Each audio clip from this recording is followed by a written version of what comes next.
G'day guys, welcome back to Off-Piste Campers. We've just had lunch, the camp's all set up, and we might just connect the solar. So we'll show you how that connects to the trailer. It's a bit late in the afternoon, there's a bit of shade around, but there's enough room to set up the 300 watts of solar panels just here to your left hand side. And let's come over and just have a look. Quick look at the Slimline screen. It's saying 57% and we're using about 3 amps. And we've still got 113 amp hours in the battery with a battery level at 57%. The solar panels are located in the top delta pod. So just remember, if you're opening or closing the top delta, both of these gull wings have got to be closed, otherwise we'll scratch them. So we'll just close the delta pod there, the gull wing box. We'll open the delta pod and grab out. These solar panels are by Aussie Direct, they're Kickass branded panels, 300 watt solar. We've got a 10 metre extension, very easy to set up with this. The trailer has its own DC to DC 40 amp solar charger by Enerdrive. All the electrics on the camper is all Enerdrive electrics. Fairly simple, big canvas bag like a PVC lined canvas bag, there's nothing else in that.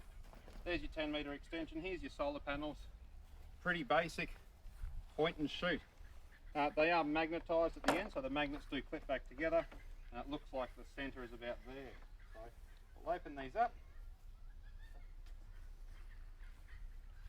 They're pretty tough, these things. You just still try to be careful with them, but you know, they are still pretty tough. Now, it does need to be plugged in. There are a couple of stands on the back, so you can pull these out.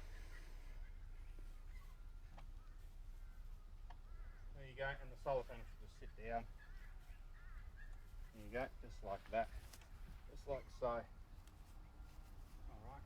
more or less pointing towards the sun.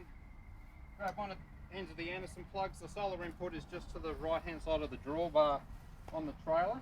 Now, if I lift up and you just come around the back side of me here, you'll see that there is a solar controller on these panels. You don't have to use it when plugging it straight into the trailer.